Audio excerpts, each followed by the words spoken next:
Nous continuons au verset 22. Toutes les transgressions qu'il a commises seront oubliées.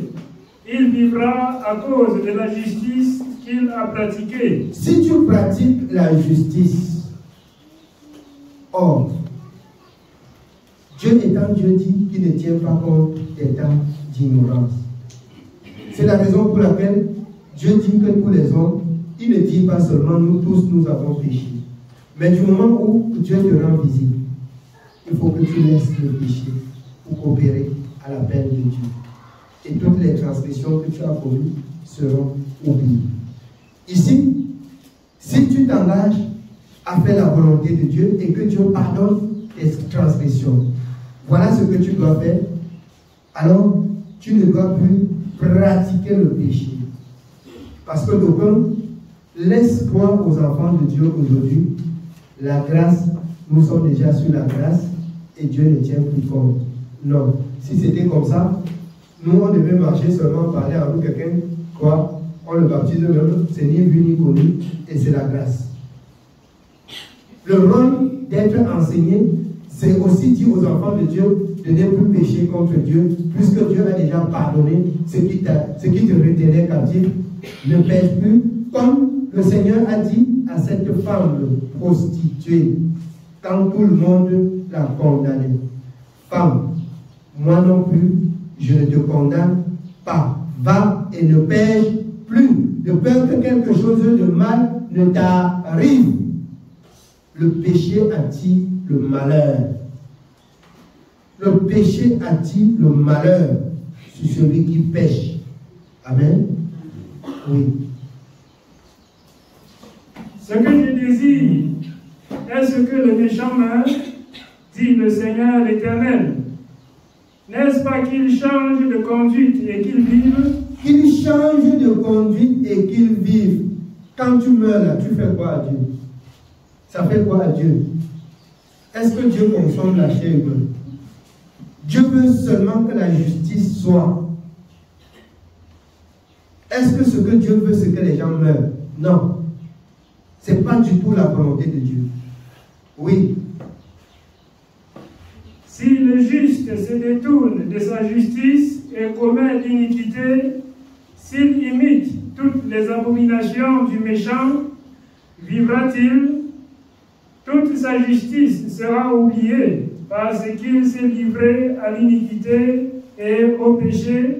À cause de cela, il mourra. Alors, toi qui es aujourd'hui juste, alors ça revient à ce que je disais, toi qui es aujourd'hui juste, toi qui as pris de l'engagement aujourd'hui, toi qui te réjouis aujourd'hui dans la maison de Dieu, il dit si tu te détournes pour devenir encore injuste, tu mourras. Donc, nous sommes appelés à croire et à persévérer, à ne plus pécher contre Dieu. Oui, bien-aimé. Vous dites, la voix du Seigneur n'est pas droite. Écoutez donc, maison d'Israël, est-ce ma voix qui n'est pas droite? Ne sont-ce pas plutôt vos voix qui ne sont pas droites? Si le juste se détourne de sa justice et commet l'iniquité et meurt pour cela, il meurt à cause de l'iniquité qu'il a commise. Si le méchant revient de sa méchanceté et pratique la justice et pratique la droiture et la justice, il fera vivre son âme. Alors si le méchant revient de sa méchanceté et pratique la justice, il va vivre. Son âme doit être sauvée. Mais si le juste aussi quitte la justice et pratique la méchanceté, il meurt. Et il a perdu son âme. C'est de quoi il est déçu. Donc, je suis appelé à être juste et à persévérer dans la justice. À être juste et à avertir le méchant de quitter l'injustice pour aussi coopérer à la justice pour être sauvé. C'est la raison pour laquelle Dieu envoie les serviteurs dans le monde entier. Oui, on continue. S'il ouvre les yeux et se détourne de toutes les transgressions qu'il a commises, il vivra, il ne mourra pas. La maison d'Israël dit, la voie du Seigneur n'est pas droite. Est-ce ma voie qui n'est pas droite, maison d'Israël? Ne sont-ce pas plutôt vos voies qui ne sont pas droites? C'est pourquoi je vous jugerai chacun selon ses voies, maison d'Israël, dit le Seigneur l'Éternel. Dieu va juger le peuple et le jugement de Dieu, c'est selon les voies de chacun. La parole que tu écoutes et tu fais ce que tu veux, tu seras jugé là-dessus. Dieu va juger chacun selon ses voies. Si tu veux, tu écoutes, tu vas chez toi faire ce que tu veux. Tu rendras compte à l'Éternel. Amen. Oui. Revenez et détournez-vous de toutes vos transgressions, afin que l'iniquité ne cause pas votre ruine. Rejetez loin de vous toutes les transgressions par lesquelles vous avez péché. Faites-vous un cœur nouveau et un esprit nouveau. Pourquoi mourriez-vous, maison d'Israël? Car je ne désire pas la mort de celui qui meurt, dit le Seigneur l'Éternel. Il dit qu'il ne désire pas la mort de celui qui meurt. Il veut que tous les hommes soient sauvés. Dieu veut que tous les hommes soient sauvés. Pourquoi l'homme vivant se plaindrait-il que chacun se plaigne de ses propres péchés? Dieu veut que tous les hommes vivent. Oui. Convertissez-vous donc et vivez. Convertissez-vous donc et vivez. La vie avec le Seigneur, c'est la conversion. Beaucoup ont cru, mais ne sont pas convertis. Amen.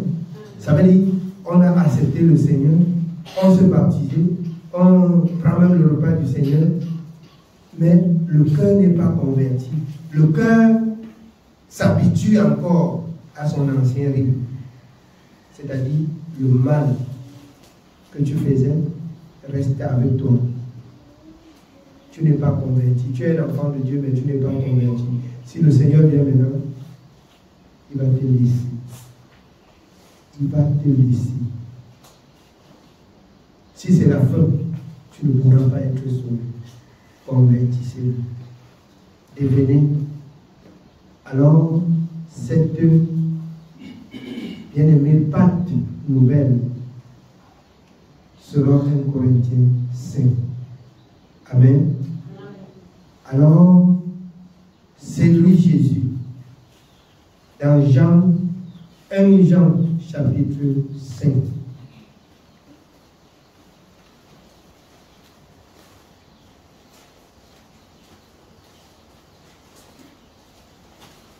Jean 5, nous finissons avec 1 Jean 5. 1 Jean chapitre 5. 1 Jean chapitre 5 à partir du verset 1. Quiconque croit que Jésus est le Christ est né de Dieu, et quiconque aime celui qui l'a engendré aime aussi celui qui est né de lui. Alors, je voudrais ce matin attirer notre attention. La volonté de Dieu, d'abord, c'est d'aimer le peuple de Dieu. Proverbe 13, ne dévernis à personne, si c'est l'Église, les uns les autres.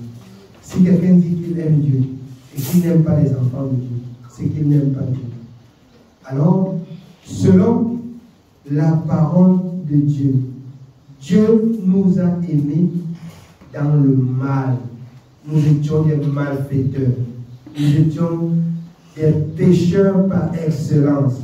Or, Dieu nous a aimés. Il est venu afin que notre vie soit transformée du pécheur aux hommes saints, aux hommes qui disent la vérité, du mensonge à la vérité, du mensonge à la vérité. Donc si tu as pour ennemi des hommes, des enfants de Dieu, c'est que tu ne sais pas celui que tu sais. Je peux encore choisir me taire pour chercher la paix au milieu des enfants de Dieu. Si c'est dit qu'aimer, tu dois aimer les enfants de Dieu afin que Dieu voit aussi son amour en toi, que tu l'aimes. Si tu aimes Dieu sans aimer les enfants de Dieu que tu vois devant toi, c'est que c'est rien. C'est que l'amour là est charnel. Si tu aimes Dieu, apprends à aimer les enfants de Dieu. Apprends à aimer les enfants de Dieu si tu aimes Dieu. Oui. Au verset 2, nous connaissons que nous aimons les enfants de Dieu lorsque nous aimons Dieu et que nous pratiquons ses commandements. Nous connaissons que nous aimons les enfants de Dieu lorsque nous aimons Dieu et nous pratiquons ses commandements. Or, tu ne peux pas pratiquer les commandements de Dieu et demeurer, c'est-à-dire dans, comment dirais-je, ennemi avec les enfants de Dieu. Et être ennemi avec les enfants de Dieu, si tu dis que tu demeures dans la justice de Dieu ou que tu fais la volonté de Dieu. La volonté de Dieu, c'est aimer Dieu. Aimer Dieu, c'est aimer les enfants de Dieu. Parce que vous avez les mêmes destinations. Amen. Vous avez les mêmes destinations. Oui. Car l'amour de Dieu consiste à garder ses commandements. Et ses commandements ne sont pas pénibles. Parce que tout ce qui est né de Dieu triomphe du monde. Et la vérité qui triomphe du monde, c'est notre foi. Ce qui triomphe du monde, c'est notre foi. La victoire qui triomphe du monde, c'est notre foi.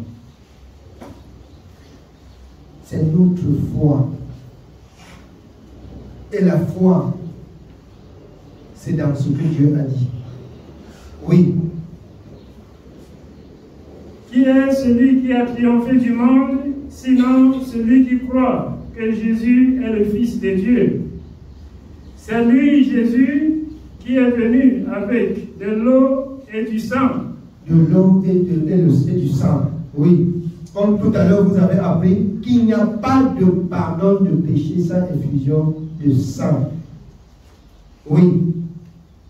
Non avec l'eau seulement, mais avec l'eau et avec le sang. Et c'est l'Esprit qui rend témoignage, parce que l'Esprit est la vérité.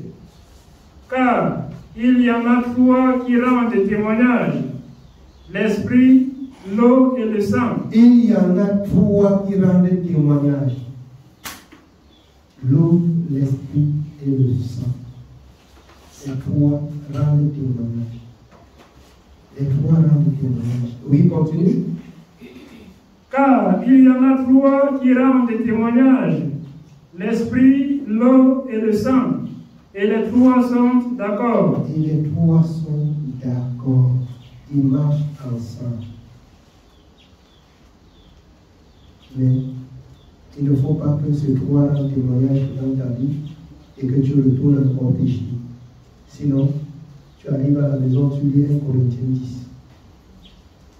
Amen. Amen. Oui.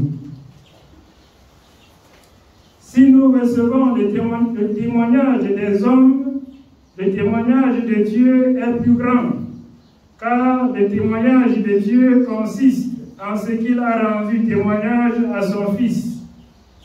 Celui qui croit au Fils de Dieu a ce témoignage en lui-même. Celui qui ne croit pas, Dieu le fait menteur, puisqu'il ne croit pas au témoignage que Dieu a rendu à son Fils. Et voici ce témoignage, c'est que Dieu nous a donné la vie éternelle et que cette vie est dans son Fils. La vie éternelle et que cette vie est dans son Fils. Si tu as besoin de la vie éternelle, entre en Jésus. Écoute Jésus, fais sa volonté et la vie éternelle sera ton partage. Oui. Nous allons arrêter comme ça pour ce matin. Vous êtes tous fatigués. Que le Seigneur nous bénisse. Oui.